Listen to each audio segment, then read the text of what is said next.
Hello everyone, William here, and just like the USA vs. the World special, I'm going to talk about the AEW All-Star special in approximately 20 minutes or less. And it's already started. So, AEW All-Stars was the last AEW related episode to come out. Coming out, I believe it was like a week before Celebrity Ninja Warrior for Season 10. And it's kind of weird because like it's been so long since they filmed, but they kind of act like this was filmed recently, even though it wasn't. But you know, because they constantly say stuff like, "Oh, last year they did the whatever." AEW doesn't like time or acknowledging how time exists. I'll talk a little bit more about that during the spider climb.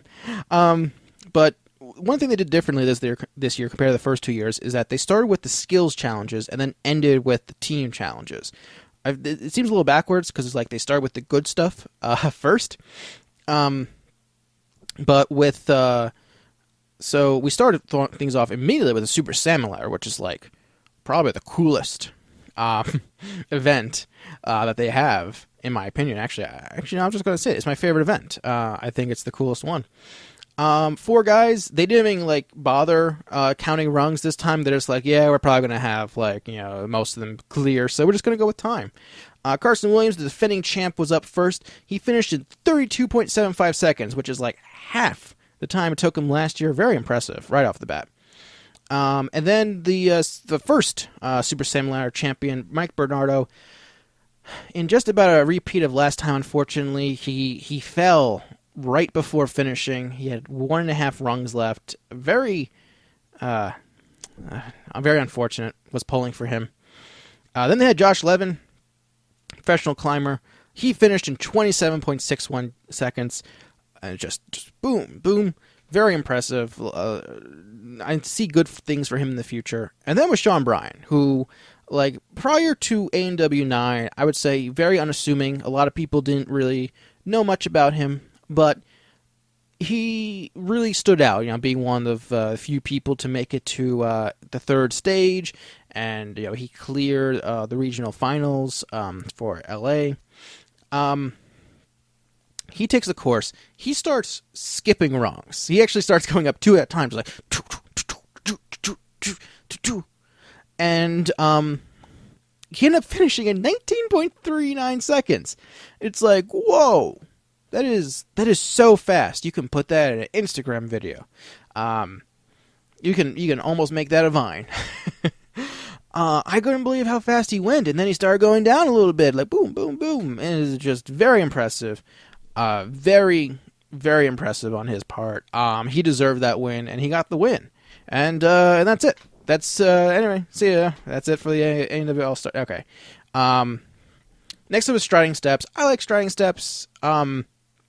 The whole tournament format is a little flawed, but whatever. The champion, Thomas Stillings, you got to run across a bunch of platforms, grab a rope, make a return, climb up a platform, that wall that is now where the starting line used to be, and hit a buzzer. Thomas Stillings finished in 15.96 seconds. Then Jake Murray. I think the real story was that basically Stillings and Daniel Gill, they were the 2 competitors going into this, and you know, 2 rivals, and they were the top 2 last year against Jake Murray and Grant McCartney, who were they had early exits this season. Jake Murray finished in 14.43 seconds, so barely edged out Thomas. Daniel Gill then on the return wiped out. They should add some padding to some of those walls, because like he ran into one of the stage 2 starting walls. Fortunately, he's okay. It wasn't like a hard hit, but he still ran into it. And then Grant McCartney ended up finishing with the fastest time of 12.79 seconds. He looked good. So it came down to Jake and Grant. The rivalry between Thomas and Daniel is cut short. Jake Murray, so for the second round, they have to do it twice. Basically got to do 2 laps. Jake finished 28.76 seconds, which is about the same pace as his first run.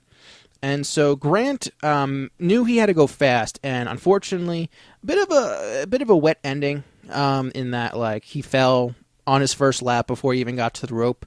Bit of a scary fall because like he almost hit the platform that Matt and Akbar were standing on. It really looked like he got close, and it's like, I don't know, man. Maybe might want to put a bit more padding on that platform, but he was fine. Jake Murray wins.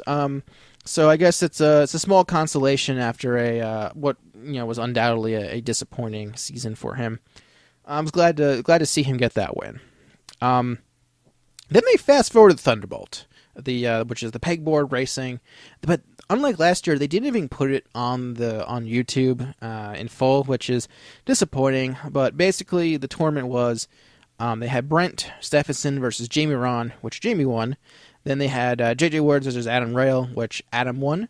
So came down Jamie Ron versus Adam Rail. Jamie won. Adam Rail made a mistake early on, and Jamie won, and he got a nice little medal. And I believe everyone who wins a skill challenge gets like $1,000 also, so that's nice. Then the Wicked Wingnuts. One thing I noticed for this one, I've noticed this before. I think it was in USA versus the World too. Now that I think about it, Kyle Soderman. They used footage of Kyle Soderman on tester footage for both this and USA versus the World. So it's interesting to see Kyle in A&W footage. He was very prominent in the crowd, I felt like, because he was shirtless. I just kept seeing him in the crowd for this entire event. Basically, Kevin Bull, Tomo Yamauchi, Najee Richardson, Drew Dressel. It's like the supersonic shelf grab, but now much larger with the Wicked Wingnuts. Basically, gotta launch yourself on the Wingnuts and go woo and grab the next one. They start with 13 feet. Everyone clears. And Tyler even like smashed his face because he overjumped, but he was fine. Then they did 16 feet. Everyone cleared. 18 feet. Kevin and Tyler, unfortunately, they both wipe out, but Najee and Drew clear. Then they go to 19 feet. They both clear. 20 feet. Najee fails. Drew clears. Big win for him once again. 3 times in a row. Drew wins a medal on the big Lachey challenge, and he ends up pulling through. Then they had the Mega Spider Climb. It was a 8-woman tournament, which does bring up a question. If you can put a spider climb in a final stage, A&W, why don't you do that for the real final stage, for the normal competition? It doesn't have to be just a rope climb. You can do a combination of the two. In fact, I would prefer if you did a combination of the two. Just anything but just a rope climb. But anyway, kind of weird start because they fast forward the first 3 of the first round matches. But basically, Megan Martin beat Alyssa Beard, Jessie Lebrec beat Zanique Levette, Jessie Graff beat Rebecca Benil. But then they showed in full Barclay Stockton versus Casey Catanzaro. And because they cannot get enough of showing Casey, they made this whole big deal. Oh, she came back from wrestling to compete in this event. No, she didn't, because this was recorded like 1 or 2 nights after Vegas was done, the Vegas National Finals. She didn't go anywhere. Stop that. You don't have to. You don't have to act like she just showed up and came back to compete in this event. You can just be like, for one last time for this event, we're going to see Casey compete, and then we'll never see Casey again, right? You're not going to do something that would make people, I don't know, be annoyed that you're still showing her, even though she retired, right? Yeah, we'll get to that in a different video. But anyway, Barkley versus Casey. Barkley won, and what we thought was the last time we were going to see Casey, but we'll talk about that another time. Megan Martin versus Jessie Lebrec in the semifinals. Wasn't even close. Jessie was just, it seemed like she was just too tired from the first round. Megan easily won. Then it came to Jessie versus Barclay. I thought Barclay had to win because she was the fastest in the first round, but Jessie was able to beat her. Jessie couldn't even believe that she won. And then it came down to Megan Martin versus Jessie Graff, which I think is a very ideal situation for the producers in terms of fanfare. But in the end, Jessie was able to edge out Megan. And they were tired by then. This was their 3rd time running.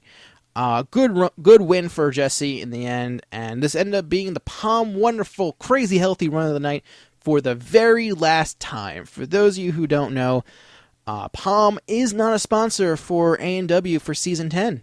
So that's it. No more Palm Run of the Nights. No more super spoiling moments. I mean, this didn't spoil anything, thank God. But it's over. We're free. We're free of the Palm Wonderful Run of the Nights. So that was it for the skills competition. We've got some team competitions to come out. Basically, it's the same format as last time. Relays, Team Matt, Team Akbar, and Team Christine. Whichever team finishes their relay the fastest, they fast track to stage 3. The other 2 teams will fight in stage 2. The winner of that goes to stage 3. And whoever wins stage 3 relay wins the whole thing. So for Team Matt, they were up first. They had Jesse LeBrecq, Lance Pikas, Jamie Ron in that order. They ended up finishing at a minute 14:82. I think they had a good strategy. I agree with the order placement. They did a good job. One thing I liked whenever the second and third teams go, they give you the checkpoint, how much they're ahead or behind in each obstacle case. Basically, I believe it's first 3 obstacles, then second 3 obstacles, and then end, if I remember correctly. Actually, it could be... Yeah, I think that's right. I could be wrong, though. I could be forgetting. It could be the flying squirrel, not the dumb... Anyway, I don't care. Anyway, that was Team Akbar. They were a little bit slower when they eventually got to Alyssa Beard. And Alyssa was slower at the flying squirrel and net climb than Jamie was, and so Team Akbar finished slower. So they're definitely going to stage 2. Team Christine, Flip and JJ finished their legs of the race much faster than their counterparts, and they had a 7-second lead for Jesse Graff. I wrote Jamie Graff in my notes. That was a mistake. For Jesse Graff, and she ended up finishing 1 second faster than Team Matt did. So Team Christine once again gets fast tracked to stage 3. So did I even mention Team Akbar? I forgot to mention what they were. It was Tyler Yamauchi, John Alexis Jr., and Alyssa Beard in that order. Thank you. Sorry. So Team Akbar, basically they had John, Alyssa, and Tyler in that order. Unfortunately, Alyssa failed the swing surfer. She couldn't get the distance. Landed awkward, fell backwards. Platform was taken out from underneath her. So she failed there, and that was the location to beat. For Team Matt, it was Jesse, Jamie, and Lance Pikas. In the end, Jesse, even though she was slower, she cleared her section, and then Jamie cleared the swing surfer. The swing surfer. And so they were automatically moving on to stage 3. Lance Pikas ended up finishing stage 2 on anyway. I imagine the Wingnut Alley is easier when you didn't run the first 4 obstacles. But in the end, it came down to Team Matt and Team Christine. Team Matt went first. Lance Pikas went first for his team. He had to do everything before the ultimate cliffhanger. And then Jamie had to do the cliffhanger, body prop, and the peg cloud. And he handed it off to Jesse LeBrecq, who had to do the time bomb and the flying bar. She ends up doing a good job on those obstacles, clears them, and Team Matt finishes with a time of 6 minutes and 17.96 seconds. As for Team Christine, they start off with Jessie Graff, so she had a little bit of a slower time at her point than Lance did, but Flip made up a lot of time on the peg cloud especially. Gave JJ a 16-second lead when it was handed to him, and he needed it because he had a lot of difficulty on the time bomb. He kept missing the hook at one point, and that obstacle is a lot easier when you're not tired, because we saw Joe miss once and he was out right away. JJ was a lot fresher. He got to the flying bar. I think he only had like 30 seconds left. And he was able to clear. Flip was kind of telling him how much time he had. JJ ended up finishing the flying bar very quickly, and Team Christine finished with a time of 6 minutes and 12.06 seconds, giving them the victory. 2 years in a row, Team Christine wins. Cannot be stopped, and that's how the special ended. All-Star Special is a lot of fun. It's always the better of the two specials that they do. In my opinion, by a country mile, it is the better. The team stuff, I personally find less interesting than the skills challenges, because with the team stuff, it's kind of just a variation of USA versus the World, but it's more interesting because it's relays. But it's just them doing the stages again, you know? Like, yeah, I mean, it was cool to see Jesse and JJ do the time bomb and the flying bar, but, like, it doesn't matter who you are. It's going to be a lot easier when you only have to do the last two obstacles, you know?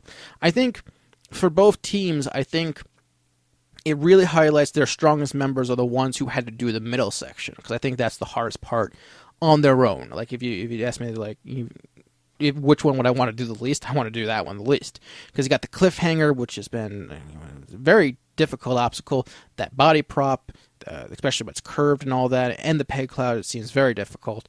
So big props to Flip and Jamie for being able to do that, because I think Flip was in the end was the MVP of his team for stage 3, just being able to basically start 26 seconds behind the pace of Team Matt and finish 16 seconds ahead, giving JJ that much of a head start, which, quite frankly, he needed.